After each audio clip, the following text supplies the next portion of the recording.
It's time now for some real education. Cimabue was an Italian painter and designer of mosaics from Florence. Indebted to Byzantine artists, Cimabue is considered one of the first great Italian painters to break from the Italo-Byzantine style. His figures were depicted with more advanced lifelike proportions and shading than other artists of his time. Around the year 1265, Cimabue painted a wooden crucifix commissioned by the Franciscan friars of Santa Croce. It is one of the first Italian artworks to break from the late medieval Byzantine style and is renowned for its technical innovations and humanistic iconography.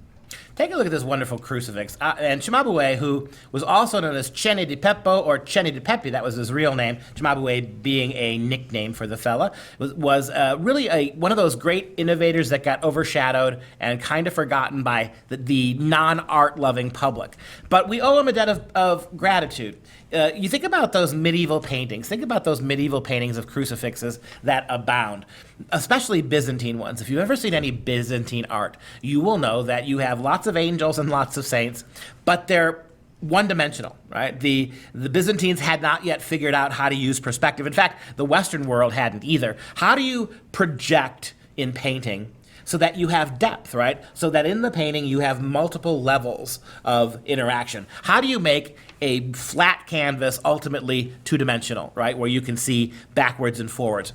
It was amazing. The classical Greeks and Romans really weren't able to do it. Nowhere in the world had it really been done successfully until the late Middle Ages, early Renaissance.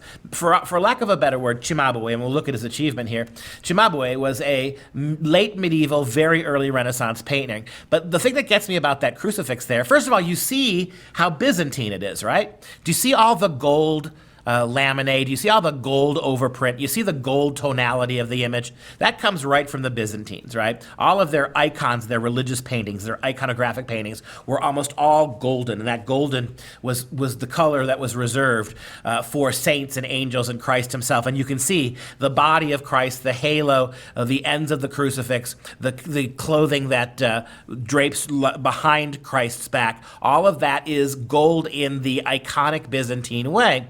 But notice here, you've got something really, in fact, you've got actual icons. Look at the two images on either side of the extended hands of Christ.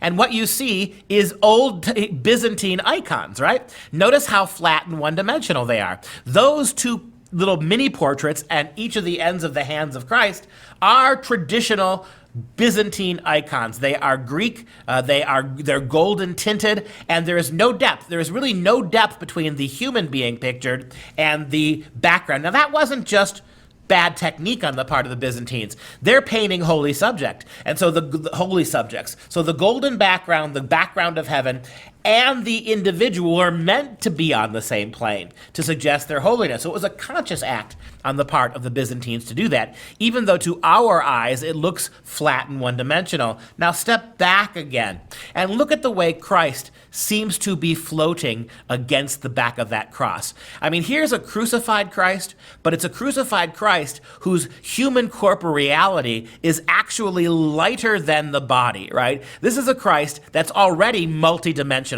Look at the way the legs are up against, the feet are up against the bottom. Is he nailed to that cross, or is he floating on it? And that's a huge step forward. Go back to that close-up, Mike, and you can see it here too. There's a clear sense of space between the body of Christ and the cross that's beneath him. That's the beginning of what was going to be the development of perspective, right? The artist that came immediately after him, Cimabue, Giotto di Bondone, he did this so much better than Cimabue had done it, or that anybody else had done it so far, that everybody forgot about people like Cimabue, who's a great artist.